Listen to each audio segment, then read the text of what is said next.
कानपुर नगर के विभिन्न मार्गों पर लगने वाले भीषण जाम से जनमानस को राहत दिलाने के लिए अनवरगंज स्टेशन से मंदना एलिवेटेड मार्ग बनाने की योजना को अंतिम रूप दिया जा चुका है। इसके लिए बजट में 1175 करोड़ रुपए का प्रावधान किया गया है। वहीं रामा देवी से गोल चौराहे तक लगभग 11 किलोमीटर का ऊपरगामी सेतु का निर्माण प्रस्तावित है। इसके अलावा 93 किलोमीटर लंबे रिंग रोड के निर्माण की योजना भी 15,000 करोड़ रुपए के आवंटन के साथ प्रस्तावित की गई है, जिसका शिलान्यास मौखिक वार्ता के आधार पर केंद्रीय परिवहन मंत्री नितिन गडकरी द्वारा मोती झील में आयोजित कार्यक्रम के साथ किया जाएगा।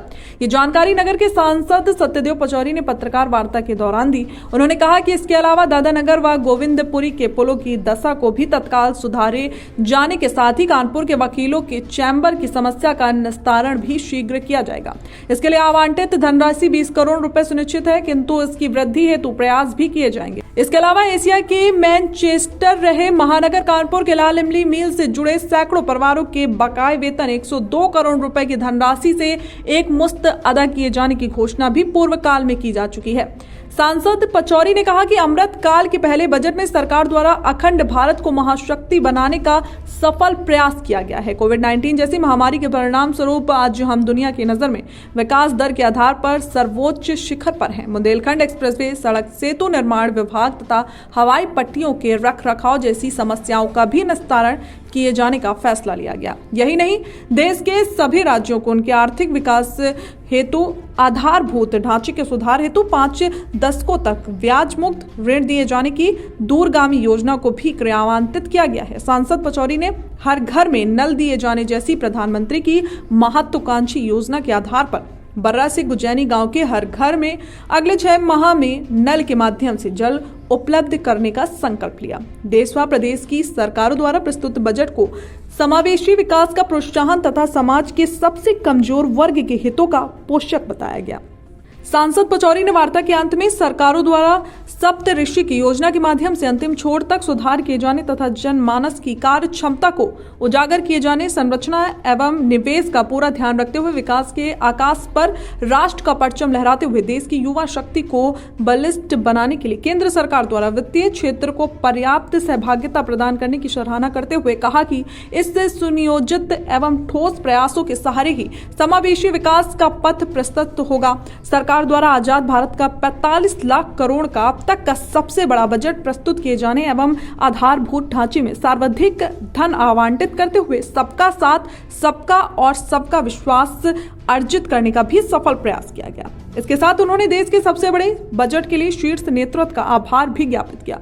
वार्ता में प्रमुख रूप से भारतीय जनता पार्टी उत्तर जिलाध्यक्ष सुनील बजाज, क्षेत्रीय मीडिया प्रभारी अनूप अवस्थी तथा केंद्रीय रेलवे बोर्ड के सदस्य विजय मिश्रा आदि लोग मौजूद रहे।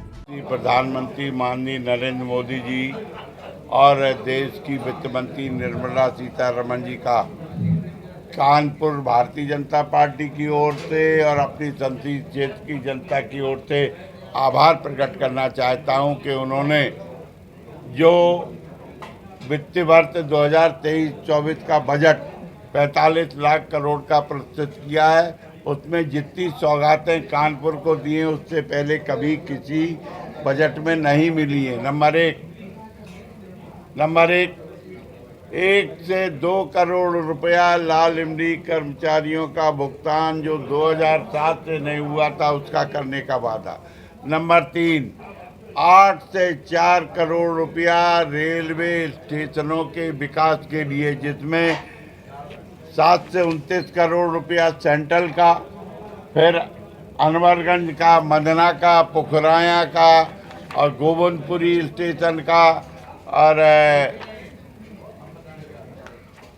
सारे रेलवे स्टेशनों का जो विकास है, घाटमपुर का, पुखराया का, गंगा पुल किनारा, अनवरगंज और पनकी धाम, गोविंदपुरी, इन सब स्टेशनों का विकास 75 करोड़ से होगा और 7 से 29 करोड़ से कानपुर सेंट्रल का होगा।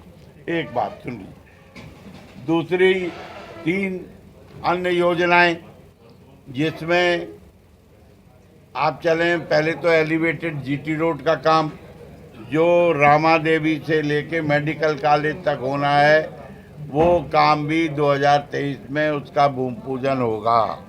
नंबर 2 जो कानपुर की रिंग रोड का जो 93 किलोमीटर की रिंग रोड है उसका भूमि पूजन मार्च में होगा, जो मेरे ख्याल में 15,000 करोड़ रुपए की योजना है। 15,000 करोड़ की 6 लाइन की रिंग रोड बनने जा रही है, जो 75 साल में कभी नहीं बनी। उसी प्रकार से एक अनवरगंज से मंदना की जो रेलवे लाइन है, उसकी बहुत पहले से मांग थी कि इसको एलिवेटेड किया जाए। रेलवे बोर्ड ने पास कर दिया है, 11 से 75 करोड़ की योजना बनाई है और वो आयोग को चली गई है, नीति आयोग।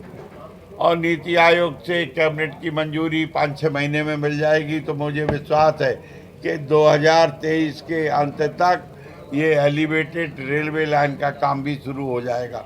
तो कानपुर के लिए महत्वपूर्ण 3 सौगातें जो केंद्र के बजट में है वो ये है। अच्छा, ये कानपुर को आप क्या कहते हैं? हमारा सबसे ज़्यादा तो उद्योगों इंफ्रास्ट्रक्चर पे 33% बजट का हम खर्च इंफ्रास्ट्रक्चर पे कर रहे हैं, तो उसका लाभ सबको मिलेगा।